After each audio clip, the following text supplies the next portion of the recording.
السلام عليك يا أبا عبد الله وعلى الأرواح التي حلت بفنائك. عليك مني سلام الله أبدا ما بقيت وبقي الليل والنهار، ولا جعله الله آخر العهد مني لزيارتك. السلام على الحسين وعلى علي بن الحسين وعلى أولاد الحسين وعلى أصحاب الحسين. السلام عليكم أيها الحسينيون والحسينيات ورحمة الله وبركاته. السلام عليك يا رسول الله، أحسن الله لك العزاء في ولدك الحسين. السلام عليك يا أمير المؤمنين، أحسن الله لك العزاء في ولدك الحسين.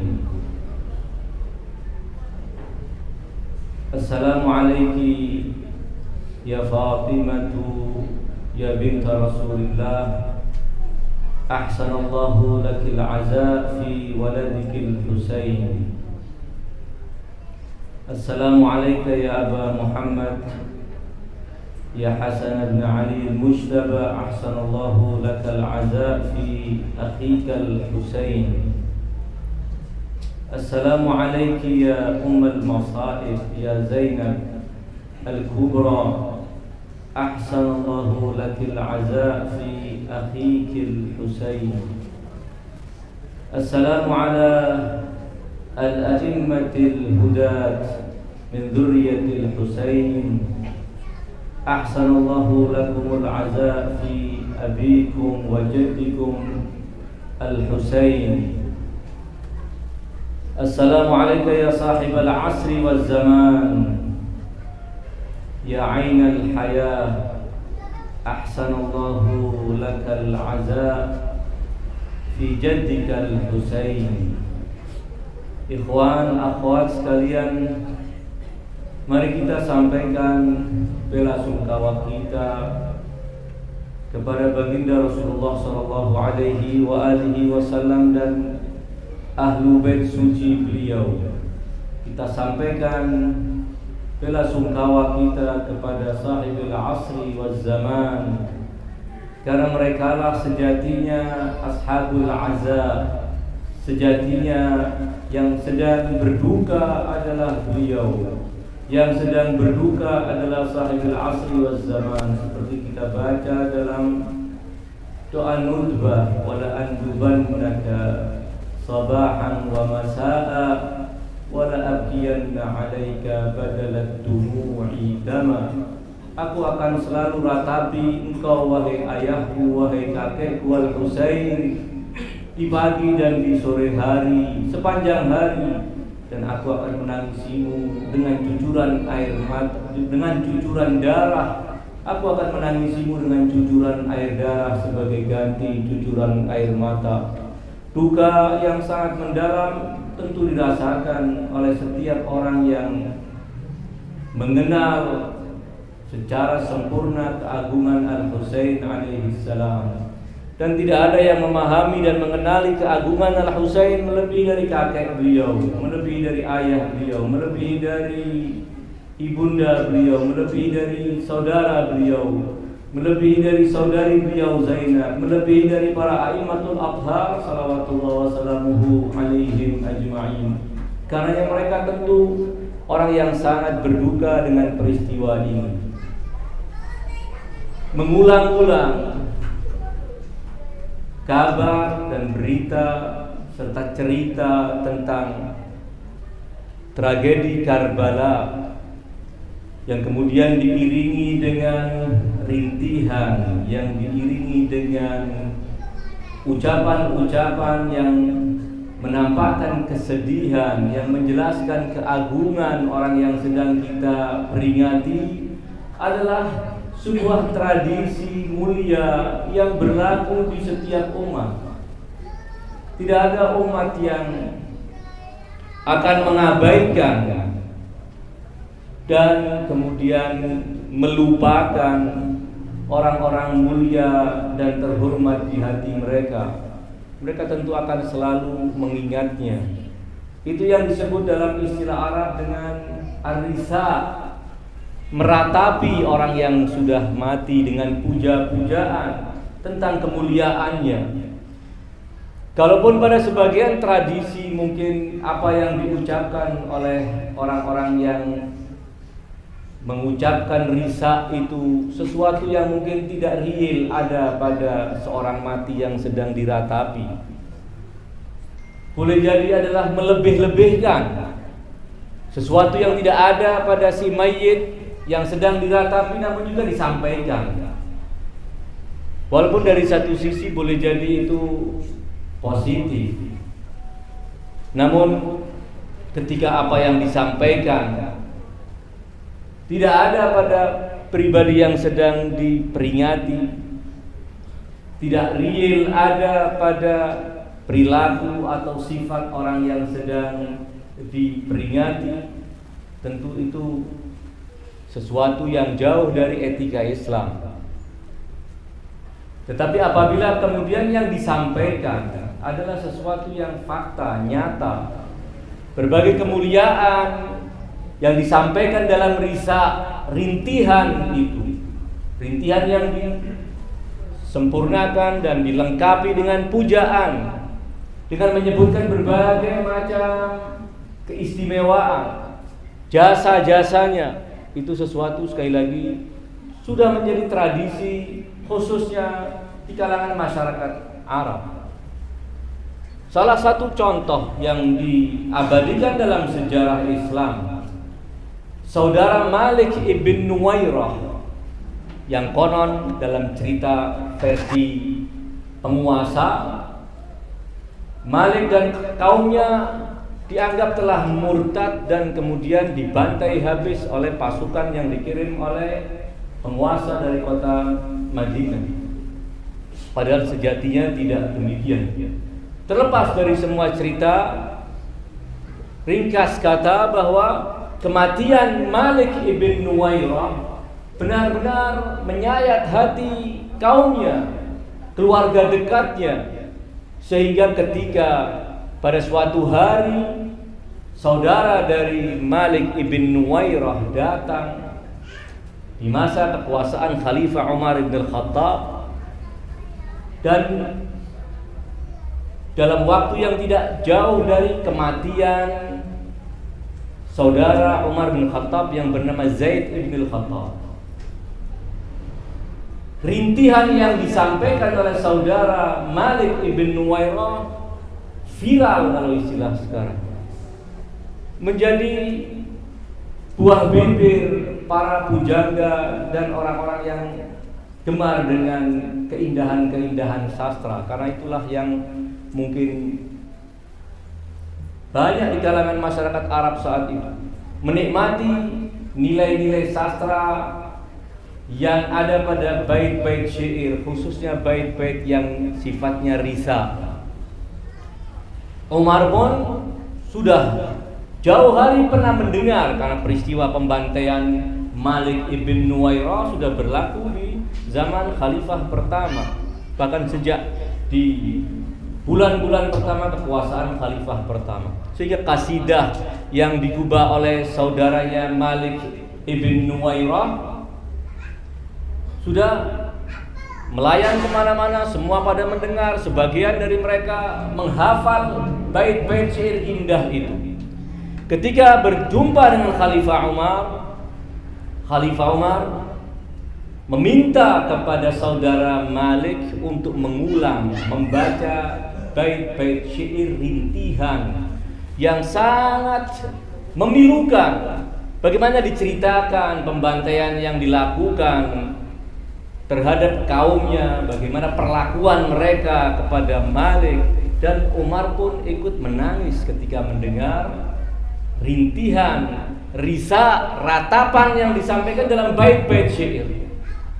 Bahkan Umar mengatakan, aku sangat berharap andai engkau berkesempatan juga mengubah bait-bait syair indah untuk Zaid saudaraku, Aku tidak pandai menyusun bait-bait syair yang indah, namun bait-bait syair yang telah engkau susun untuk saudaramu itu benar-benar indah, dan itu membuktikan engkau memiliki kemampuan yang sangat luar biasa.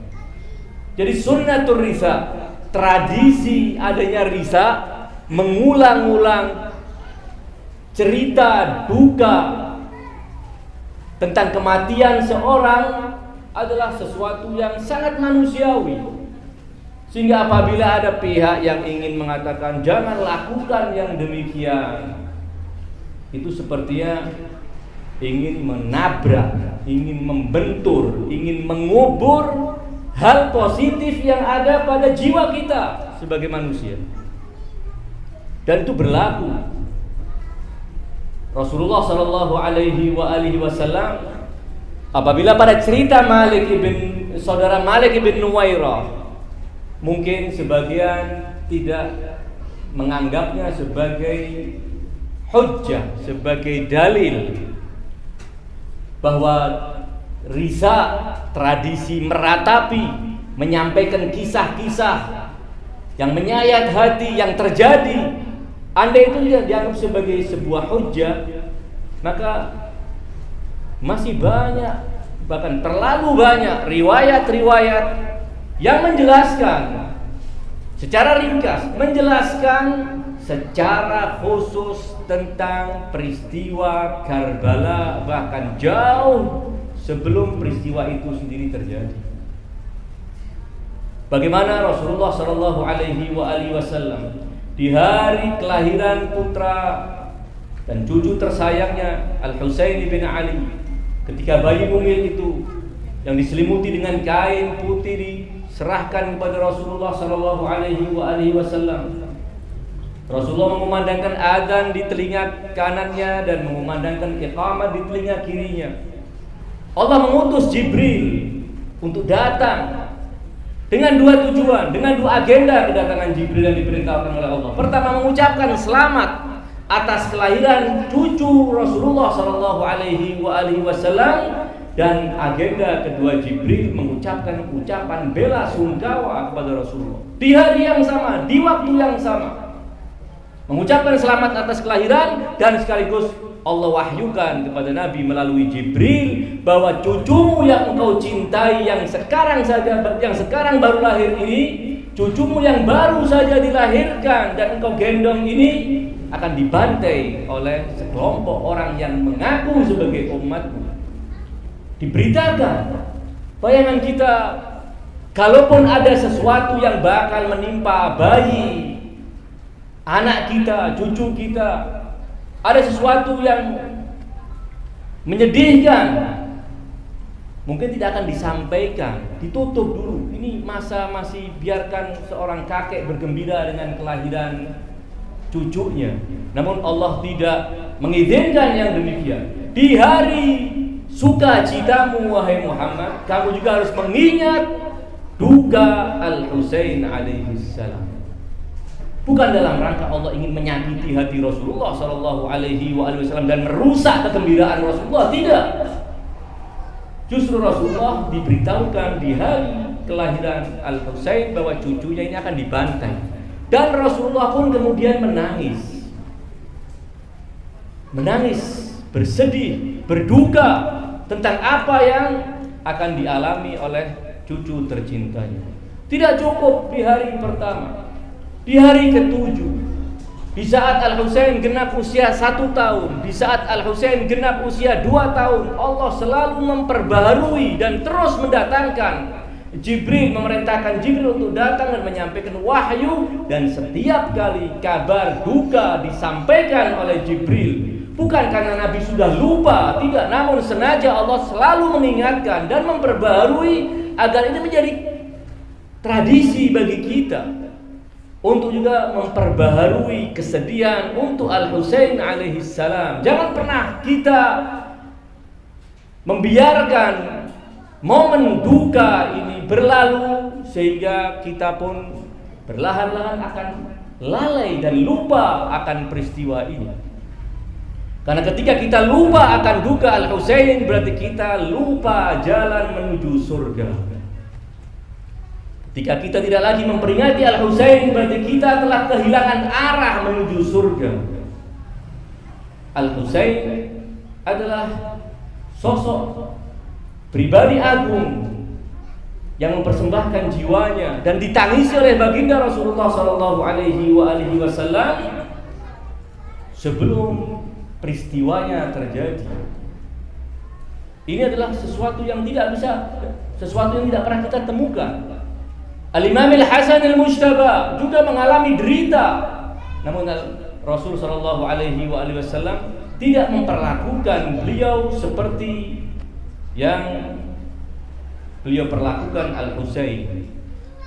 Tentang Ali bin Abi Thalib yang juga akan gugur syahid dalam keteraniayaan, namun tidak ada penekanan seperti yang ditekankan tentang peristiwa pembantaian Al-Husain alaihi salam. Tentu semua ada hikmah yang besar di balik itu.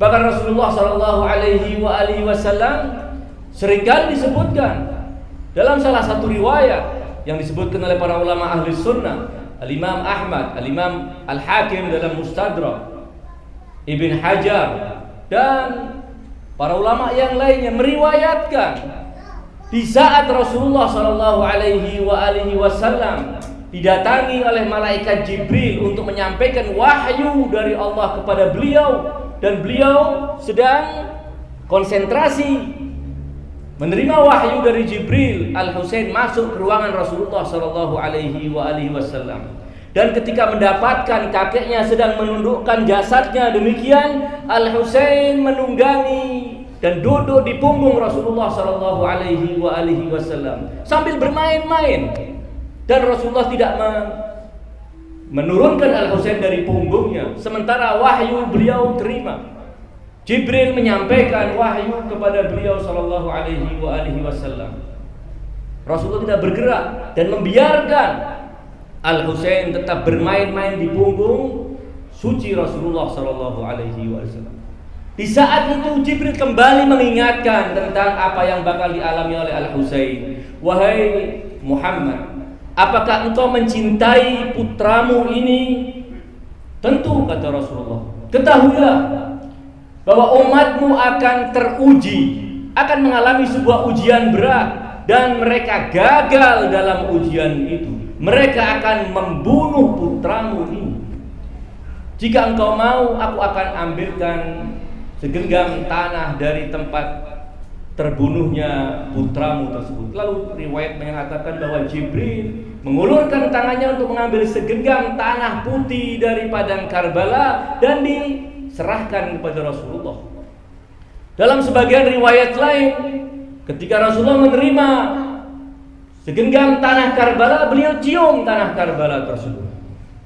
Lalu salahkah apabila para pecinta Al-Husain mencium tanah Karbala? Bukankah mereka sedang meneladani Rasulullah sallallahu alaihi wasallam? Kembali bahwa setelah itu Rasulullah sallallahu alaihi wasallam ketika diperbaharui berita duka oleh Jibril, beliau nangis. Dan kemudian setelah selesai Jibril menyampaikan wahyu dan Jibril pun kembali ke Rabbul Izzah, Rasulullah keluar ke masjid sambil tetap memegang segenggam tanah yang diserahkan oleh Jibril kepada beliau. Menuju masjid, di hadapan kerumunan para sahabat, Rasulullah meneteskan air mata menangis, sehingga para sahabat, disebutkan dalam riwayat, di antara mereka ada Abu Bakar, ada Umar, ada Ali, ada Hudzaifah, ada Ammar, ada Abu Dzar, dan ratusan para sahabat yang lain yang sedang menanti dan duduk di masjid Nabi sallallahu alaihi wasallam.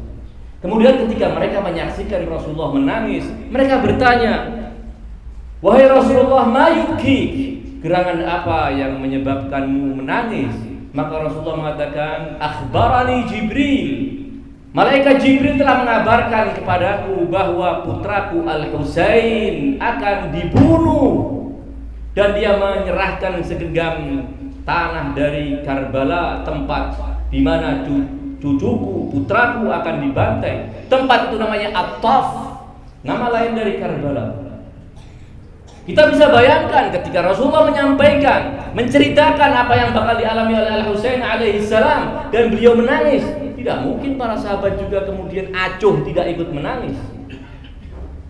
Kita tidak akan menuduh mereka memiliki hati yang sekeras batu sehingga menyaksikan berita duka yang menjadikan Nabi mereka menangis, kemudian mereka tetap hanya melotot saja kemudian menyaksikan seakan ini sebagai berita biasa. Tidak, kita yakin bahwa mereka juga punya kepekaan sehingga mereka akan ikut menangis. Sebagaimana juga dalam riwayat lain dikatakan kemudian menjadi kur tangis di masjid Nabi. Itu juga sebagai bukti bahwa menggelar majelis aza bukan tradisi yang dipaksakan, yang dibuat-buat, yang diadakan dengan tanpa dasar. Rasulullah Shallallahu Alaihi Wasallam, pribadi mulia, yang pertama mengadakan aza di hadapan para sahabatnya. Ini adalah tradisi riza. Apalagi yang kita sedang ratapi adalah manusia yang mulia, yang untuknya Allah telah menurunkan puluhan ayat suci Al-Quran yang memuji, yang untuknya ratusan bahkan mungkin ribuan sabda Nabi yang menjelaskan kemuliaan dan keagungannya. Mungkin orang bertanya-tanya, kenapa sedemikian banyak riwayat-riwayat yang membicarakan tentang Ali, Fatimah, Al-Hasan dan Al-Husain serta para imam suci Ahlul Bait yang lainnya dari sabda Rasulullah Shallallahu Alaihi Wasallam. Orang yang tidak memahami menganggap ini sebagai sekedar kamaliyat, sekedar Nabi ingin menjelaskan keutamaan mereka dan selesai. Sebagaimana juga Nabi berbagi sabda untuk orang-orang lain tentang keutamaan mereka. Tidak. Tugas Rasulullah Shallallahu Alaihi Wasallam dalam risalah beliau adalah menjelaskan para pemimpin yang akan mengawal Islam dan mereka adalah Ahlul Bait, sehingga menyampaikan sabda-sabda tentang Ahlul Bait adalah bagian inti dari tanggung jawab kerasulan beliau. Bukan inisiatif pribadi ketika menyaksikan kemuliaan-kemuliaan tertentu dari pribadi-pribadi agung keluarganya, kemudian Rasulullah mengapresiasi, memuji. Tidak.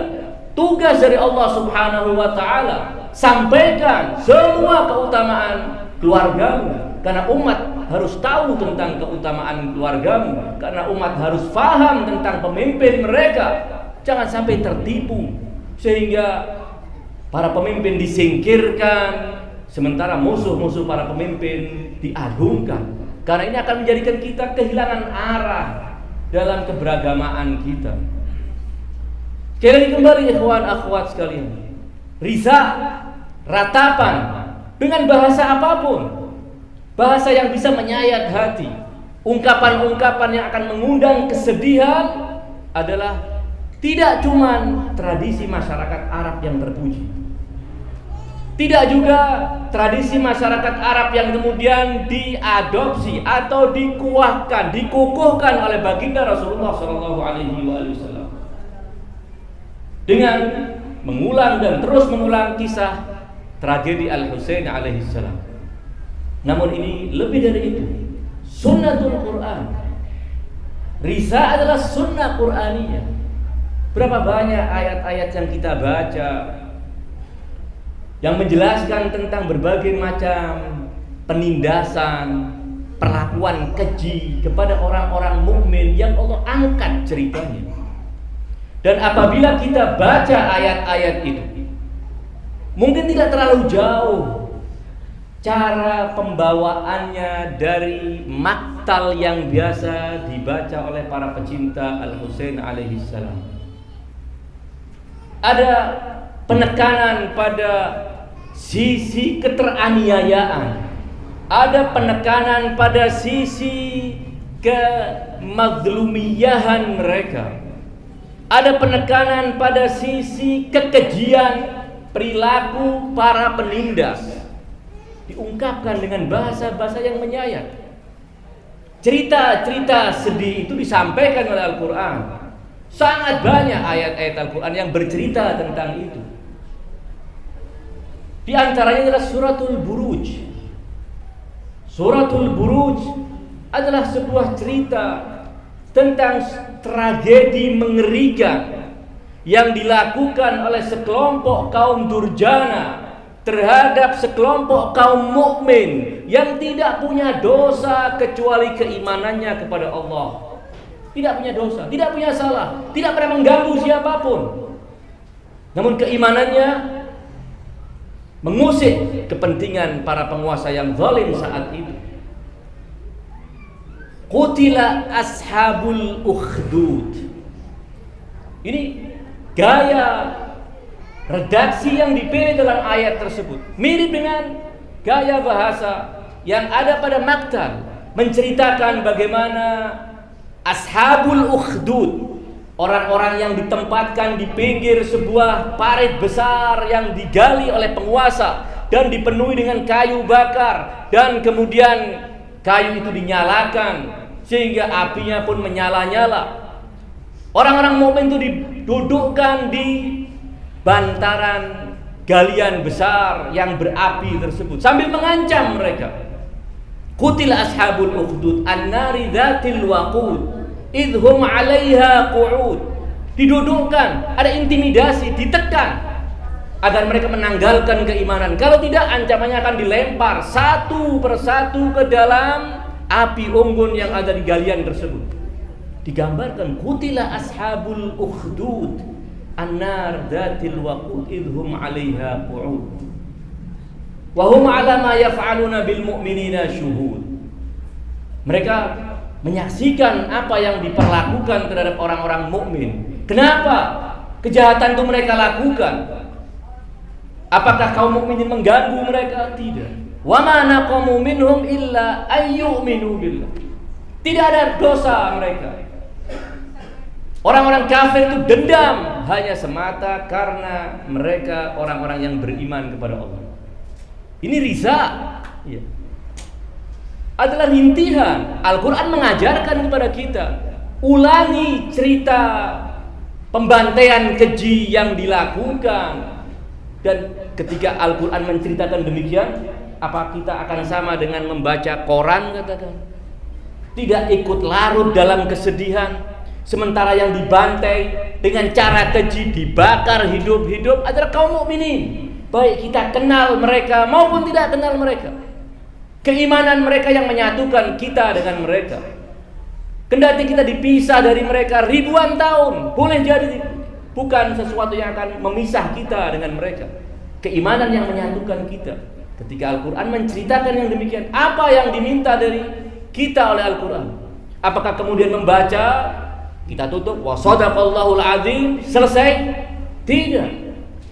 Meminta kita akan berpihak kepada orang-orang mazlum. Cerita itu penuh dengan pelajaran. Ketika kita membaca ada sekelompok orang teraniaya dimanapun mereka, siapapun mereka, kita harus berpihak kepada orang-orang yang teraniaya, dan kita harus mengecam orang-orang yang menganiaya. Al-Quran ketika menceritakan ini meminta dari kita sikap yang jelas. Jangan pernah kita berada di area tengah yang tidak ke kanan dan tidak ke kiri. Mudzabdzabina baina dzalika, la ilaha ula wa la ilaha ula. Yang membunuh ashabul ukhdud radhiyallahu anhum, ashabul ukhdud radhiyallahu anhum, semua radhiyallahu anhum. Tidak, harus ada sikap yang jelas. Harus berpihak pada siapa kita? Apakah berpihak pada penguasa zalim kafir yang membunuh kaum mukminin tanpa dosa, atau kita harus berpihak kepada kaum mukminin yang dibantai tanpa dosa? Ini adalah pelajaran Al-Quran. Namun apa yang terjadi? Al-Quran 1400 tahun hanya dilantunkan, hanya disemarakkan dalam lomba-lomba musabaqah tilawatil Quran. Pelajarannya kapan diambil? Kapan kita berkesempatan untuk mengambil pelajaran Al-Quran? Risa, kembali lagi, majlis risa kita adalah majlis Quran, majlis sunnati, berbasis Al-Quran, berbasis sunnah dari Rasulullah SAW. Kalau ada orang yang belum memahami, memang itulah kenyataan kata Rasulullah SAW. bahwa al-jahlu ummus syarr. Kebodohan itu adalah pangkal dari berbagai keburukan. Tidak ada obat bagi orang bodoh kecuali belajar. Kalau memang problemnya adalah ketidaktahuan. Namun apabila problemnya ketidaksiapan hanya sekedar untuk berpihak kepada yang mazlum, maka ini adalah sekelas Umar bin Sa'ad yang tahu Al-Husain di pihak yang benar, namun karena menginginkan kenikmatan secuil dari kenikmatan dunia, karena menginginkan raha, menginginkan hidup tenang tanpa gangguan siapapun, walaupun ketika berpihak kepada Al-Husain tidak pasti harus ada gangguan, namun sebagian tidak siap untuk berpihak kepada kebenaran. Dan inilah penyakit yang terjadi di masa sepeninggal Rasulullah yang tidak jauh dari wafat beliau. Karbala terjadi, pembantaian kepada Al-Husain terjadi bukan semata karena para penguasa zalim, tidak. Namun penguasa yang zalim itu telah merusak tatanan masyarakat, sehingga masyarakat benar-benar menjadi orang-orang yang cinta dunia dan siap membuang agamanya demi secuil dunia. Problemnya itu. Sehingga kita duduk sekarang memperingati tragedi Karbala. Semangat kita satu, agar apa yang terjadi pada sebagian kaum muslimin yang acuh terhadap kebangkitan Al-Husain, walaupun tidak berbaris bersama pasukan Ubaidillah bin Ziyad, namun tidak memberikan pembelaannya kepada Al-Husain alaihissalam, agar penyakit yang ada pada mereka tidak terulang kembali pada kita.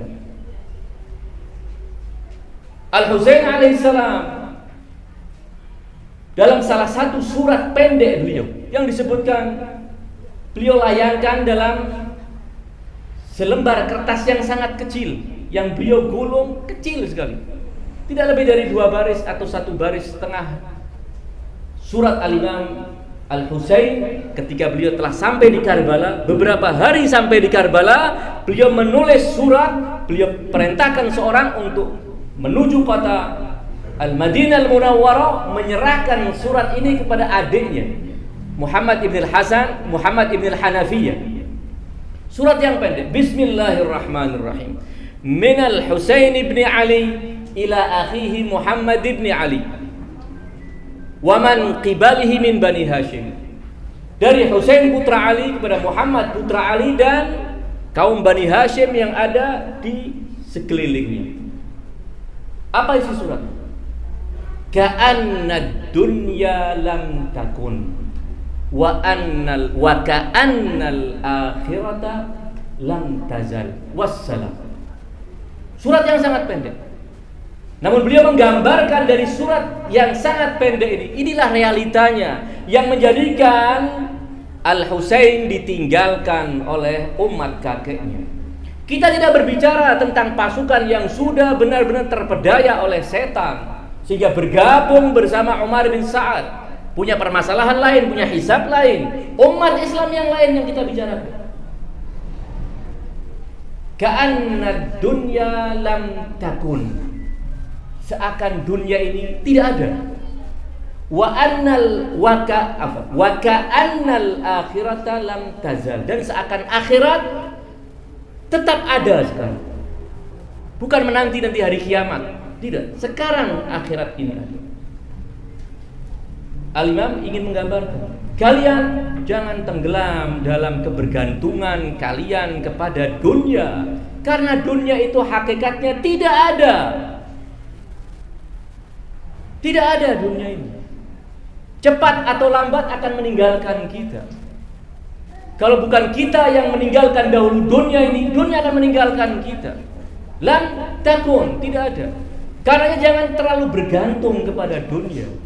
Pikirkan maslahat akhirat kalian. Wa ka'annal akhirata lam tazal. Jati diri kita adalah amal kita. Kebahagiaan kita di akhirat adalah amal kita. Tidak ada jati diri selain amal soleh kita di akhirat. Karena dalam kasus anaknya Nabi Allah Nuh, apa firman Allah? Innahu amalun ghairu saleh. Tidak lagi dibicarakan sosoknya, namun jati diri dari manusia adalah amalnya. Amal anak Nabi Allah Nuh adalah amal buruk, menentang kebenaran, menentang ayahnya. Sehingga itulah jati dirinya. Tidak peduli apakah dia anak siapa, jabatannya apa, apapun. Karena jati diri kita adalah akidah dan amal kita. Innahu amalun ghairu saleh. Dia adalah, bayangkan mestinya kan, dia adalah orang yang berbuat amal yang tidak soleh, kan mestinya demikian. Namun tidak. Ayat mengatakan innahu, sesungguhnya anak Nuh ini adalah sebuah amalan yang tidak soleh. Karena sekali lagi jati diri manusia itu adalah amalnya. Al-Imam Al-Husain dalam surat pendek itu menggambarkan kepada kita, inilah yang terjadi dan inilah yang menjadi penyebab peristiwa Karbala terjadi. Dan melalui surat itu jangan sampai terulang kecelakaan yang terjadi pada jiwa-jiwa kaum mukminin saat itu, pada diri-diri kaum muslimin saat itu, jangan sampai terulang pada kita. Karena kalau terulang pada kita, kita akan terjatuh pada jurang yang sama dengan yang mereka alami. Jadi kembali ikhwan akhwat sekalian, riza, ratapan adalah sunnah Qur'aniyah, sunnah yang telah ditradisikan oleh baginda Rasulullah SAW. Semuanya jelas. Apalagi ketika kita harus berujuk kepada riwayat-riwayat para imam suci kita. Selesai buat kita. Para imam telah menganjurkan kita untuk selalu mengadakan majlis-majlis azza seperti ini dengan janji-janji. Dan janji para imam adalah wahyu dari Allah Subhanahu wa ta'ala. Janjinya apa? Kita akan menjadi orang-orang yang punya hati hidup di saat orang-orang yang tidak pernah mau meratapi Al-Husain, hati mereka kaku, keras dan akan mati. Banyak orang yang berhati mati namun tidak sadarkan diri. Dia menganggap dirinya memiliki hati yang paling hidup karena menjaga mulut, tidak mau mengecam-ngecam orang-orang zalim terhadap Ahlul Bait. Seakan-akan mulut saya adalah mulut yang paling suci, sehingga tidak mau mencela, tidak mau mengutuk orang-orang yang melakukan kejahatan kepada manusia-manusia mulia. Sementara mereka pada hakikatnya adalah orang-orang yang sedang mati namun tidak sadarkan diri karena merasa raganya masih hidup. Sementara jati diri seorang bukan raganya. Jati diri seorang adalah jiwanya, hatinya. Ketika hati itu telah mati, berarti selesailah dia. Tidak ada harapan untuk meraih kebahagiaan di dunia sebelum kebahagiaan di akhirat. Kebahagiaan hanya akan didapat oleh orang-orang yang mencintai Al-Husain, meratapi Al-Husain. Oleh karena itu, Al-Quran telah menegaskan, sunnah Nabi telah mengajarkan, para imam suci Ahlul Bait telah menekankan kepada kita, sehingga para ulama Syiah, masyarakat Syiah di bawah bimbingan para ulama Syiah punya slogan yang jelas. Slogan kita dalam kehidupan kita, a'yaduna ma'atimuna. Lebaran-lebaran kita adalah ya ma'tam ini. Inilah hari kita yang akan nanti-nantikan. Karena hari ini yang akan menghidupkan hati-hati kita. Ma'atimuna a'yaduna atau a'yaduna ma'atimuna. Tergantung kita akan susun kalimat itu seperti apa, dan maknanya juga tidak akan jauh berbeda. A'yaduna ma'atimana. Kalau kita akan maknai bahwa hari-hari sukacita kita itu adalah hari maktam kita. Hari sukacita, Idul Adha, Idul Fitr, hari gembira. Namun di saat hari gembira, bukankah juga ada anjuran kita membaca doa-doa? Doa diantaranya yang ada dalam Shahifah Sajadiyah yang dianjurkan untuk dibaca di hari Idul Adha dan Idul Fitr. Apa penggalan doa itu? mengeluhkan kepada Allah. Hari Lebaran ini adalah hari keagungan Ahlul Bait. Hari di mana Allah menampakkan kemuliaan Ahlul Bait, maqam Ahlul Bait, namun dirampas oleh para perampas. Ini dijelaskan dalam Sahih As-Sajdah. A'yaduna, di saat kita gembira, kita juga harus mengingat ada derita Ahlul Bait. Demikian juga ma'atimuna a'yaduna, ma'tam yang kita adakan di hari-hari Asyura ini harus kita nanti sebagaimana kita menanti hari-hari Lebaran, hari sukacita kita. Bukan berarti harus dengan bersukacita, tidak, namun kita gembira menyambut hari ini karena hari ini adalah madrasah. Di hari ini kita akan berduka cita dengan tangisan, dan tangisan itu yang akan memadamkan api neraka, yang akan memadamkan semua sifat-sifat buruk yang ada pada jiwa kita. Itulah sunnatul risa, sekali lagi yang ingin saya sampaikan dalam kesempatan hari ini. Selain itu, kita tidak perlu meminjamkan telinga kita kepada suara-suara sumbang dari kanan dan kiri. Kita cukup Al-Quran bimbingan kita, Nabi teladan kita, arahan para imam adalah kompas kehidupan keberagamaan kita. Yang lainnya silahkan. Apa kata seorang penyair yang itu syairnya dinisbatkan kepada Al-Imam Asy-Syafi'i? Syair yang indah, saya akan tutup dengan syair dari Al-Imam Asy-Syafi'i. Menurut sebagian catatan itu adalah qasidah Imam Syafi'i dalam diwan Imam Syafi'i. Apa di antaranya? Qasidah panjang, namun satu bait akan saya bacakan. Dan ini mudah-mudahan menjadi pegangan hidup kita.